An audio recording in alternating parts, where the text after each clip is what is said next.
এই রাস্তা দিয়ে একবার ঢুকলে কলিজা গুদা ব্যথা হয়ে যায়, তারপর গাড়ির এক্সারসাইজ নষ্ট হয়ে যায়, আর ঢুকতে মন চায় না। কিছু কিছু রাস্তায় আড্ডা দেওয়া হচ্ছে, কিছু রাস্তায় কাজ করা হচ্ছে, কিন্তু এই ধরনের প্রচুর রাস্তা হাতিয়াতে। আমি স্বাভাবিকভাবে শুধু সরকিং নয়, বিভিন্ন এলাকাতে ঘুরি। এমনও রাস্তা আছে এক মাজা পানি বর্তমানে, কিছু কিছু রাস্তা নালায় পরিণত হয়েছে, কিন্তু মানুষের দুর্ভোগ দুঃখ দুর্দশা এটা ভাষায় প্রকাশ করতে পারবো না। তো আমার অনুরোধ আব্দুল হান্নান মাসুদের কাছে এবং সরকারের কাছে যেন হাতিয়ার দিকে আলাদাভাবে নজর দেওয়া হয়। এই রাস্তাটা চলার অনুপযোগী। এই রাস্তাটা দীর্ঘদিন পর্যন্ত যাতায়াতের ব্যবস্থা খুবই খারাপ। এখন একটা সংগঠনের পক্ষ থেকে কিছু ইট কণা এগুলো দিছে।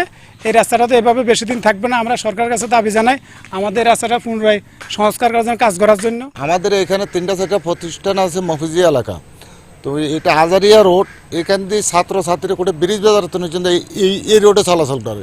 দেখা যায় যখন বৃষ্টিও একাডো পানি কাদার ভিতরে হাঁটতেছে, তাহলে খুব দুর্ভোগ। আরেকটা রোড ক্রসিং আছে এমনি খাসা বাজার কোনা দিয়ে উঠছে, এইটাও এক হাঁটু মাথার দিলে হানিও এক রান। এই রাস্তা দিয়ে কত লোক আশেপাশে চতুর্দিকে কত কষ্ট করতে আছে। আপনারা এখন দেখেন কিরকম লুট ঠেঙ্গায় আমরা আসছি, এই এলাকার সব মানুষ কষ্ট করতে আছি।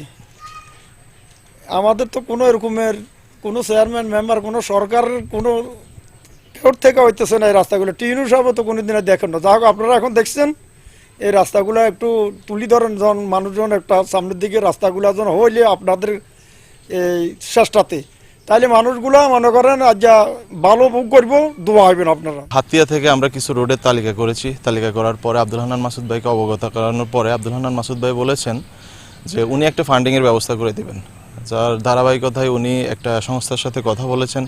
কথা বলে আমাদেরকে একটা ফান্ডিংয়ের ব্যবস্থা করে দিয়েছেন। আলহামদুলিল্লাহ আমরা রোডগুলো সংস্কারের জন্য কিছু আদলা ইটের ব্যবস্থা করেছি। ব্যবস্থা করার পরে আমরা বিভিন্ন জায়গায় স্তূপ করে করে রেখেছি। এগুলো দেখে এলাকার মানুষজন স্বতঃস্ফূর্তভাবে এখানে এসে আমাদের সাথে স্বেচ্ছাশ্রমের মাধ্যমে কাজগুলো আমাদেরকে সহজ করতেছেন। ওনারা যে যে জায়গাগুলোর মধ্যে ভাঙ্গন আছেন, ওই জায়গাগুলো ওনারা নিজেদের উদ্যোগে ওনারা এগুলো মেরামত করতেছেন। আমার দেখে আসলে খুবই ভালো লাগতেছে। আমাদের এই নিম্নচাপ এবং রিসেন্ট বর্ষার কারণে আমাদের প্রায় এই উপজেলাতে 33 কিলোমিটার বা তার অধিক রাস্তা ক্ষতিগ্রস্ত হয়েছে। সেজন্য আমরা ওই রাস্তাগুলোর লিস্ট অলরেডি আমাদের জেলা অফিসে পাঠাইছি।